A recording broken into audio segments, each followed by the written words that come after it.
All right, let's dive into two of the most foundational ideas in traditional Chinese medicine, qi and blood.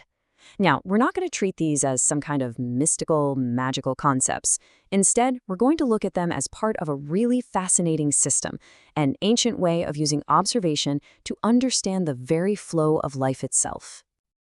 You know that feeling, right? Where you're just completely wiped out, even when you've had a decent night's sleep. Or maybe you've met someone who just seems to glow with energy. Well, you're not the first to wonder about that. Ancient observers asked these exact same questions, and their search for answers is what we're going to explore today. So first up is this huge concept, qi. Now, the word energy is the go-to translation, but honestly, it kind of sells it short. A better way to think about it is like the body's operating system. It's the software. It's the dynamic process that drives every single thing you do: breathing, digesting, thinking, feeling. It's the invisible, animating force of life. Now, what's really cool is how they figured all this out. They didn't have microscopes, but they had this brilliant three-step method. First, sheng. They just observed everything: a seed sprouting, a person getting older. Then, shu. They started classifying what they saw, looking for recurring patterns. And finally, li. From all those patterns, they figured out the underlying principles. It's an early form of empirical science, and it's basically the decoder ring we're going to use for the rest of our journey here. Okay, so let's use that decoder ring to look at the first type of qi. This is called source qi, or innate qi. And the best way to think of it, it's the foundational life battery that you are born with. So the ancients started by just watching. They saw the absolutely incredible vitality in a newborn baby, that powerful scream, that surprisingly strong grip, and they saw how that contrasted with the slower movements and the shallower breath of an elderly person. They even looked at nature, right? They asked, how can a turtle live for centuries while a cicada only gets one summer? And from all those observations, they came to a pretty profound principle. This core life force, this source qi, is handed down from our parents. It's a biological inheritance, the blueprint that sets up our basic constitution, our fundamental health, and even our potential lifespan. And here's the kicker: it is a finite resource. Okay, so if our source qi is finite, how in the world do we get through the day? Well, that brings us to the second and equally important category, acquired qi. And the good news here is that this is the stuff we can actually influence and recharge every single day. This is probably the clearest way to picture it. Think of your innate qi as your deep cycle life battery. You're born with it, it's stored deep inside, and it drains slowly over a lifetime. Your acquired qi, though, that's your daily charge. It's like the power bank you plug in every night. It's what you generate to fuel your thoughts, your movements, and everything you do right now. So where do we get this daily charge? It's actually from two very simple, very fundamental sources. First, there's gui qi, which is basically food qi.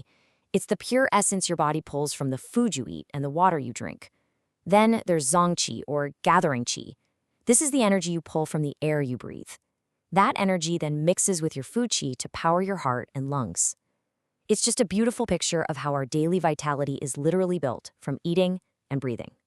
Okay, but qi doesn't work in a vacuum. This is where the whole system gets really elegant, because qi has an inseparable partner that gives it substance and a physical form to work with. And that partner is blood. Now, in this way of thinking, blood is so much more than just the red stuff in our veins. If qi is the software, blood is the physical hardware. It's the dense, liquid nourishment that keeps our skin, hair, and muscles healthy and moisturized. And get this, it's also believed to provide a physical anchor for our consciousness, our spirit, what they call the shen, literally grounding our minds in our bodies.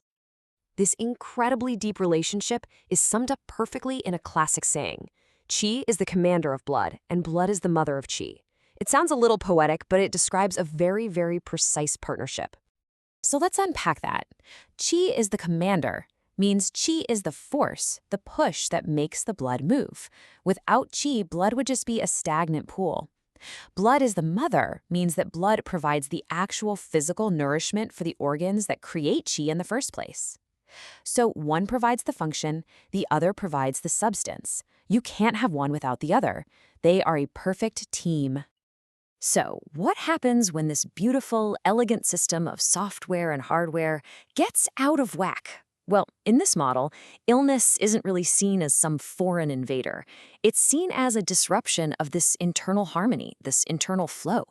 When it comes to qi, there are two really common patterns. First is qi deficiency. This is simple. You just don't have enough gas in the tank. It feels like that bone-deep fatigue, a weak voice, getting out of breath just walking up the stairs. Then there's qi stagnation. Here, you might have plenty of qi, but it's stuck. The absolute best analogy is a traffic jam. The energy is there, but it's not moving, and that causes frustration, irritability, and that feeling of stuckness or a specific localized pain. And you guessed it, we see almost identical patterns with blood. Blood deficiency means there isn't enough of the physical, nourishing substance. That can show up as dry skin and hair, dizziness, a pale face, and even anxiety, because remember, the mind doesn't feel properly anchored. Then you have blood stasis, which is the physical version of that traffic jam. The blood itself isn't flowing smoothly. This can cause sharp, stabbing pains, bruising really easily, or even a darkish complexion.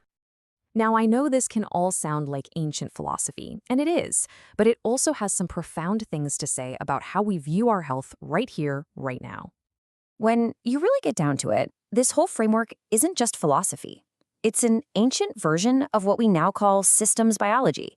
It doesn't focus on one isolated gene or one specific chemical. It's all about the relationships, the networks, and the dynamic balance of the entire living system. It's a holistic view that modern science is actually starting to appreciate more and more. So let's boil it all down.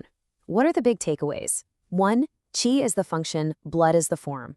2, we've got a finite life battery and a daily charge that's up to us to replenish. 3, the relationship between the two is everything. And all of that leads to this really powerful conclusion. True health isn't just about not being sick.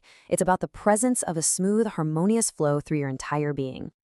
And that really leaves us with a final question to chew on. What if we just shifted our whole perspective? What if our health isn't a list of problems that we need to attack and fix, but rather a vital, living flow that we just need to gently nurture every single day? It's a game-changing thought, and it puts the power to create vitality right back in our own hands.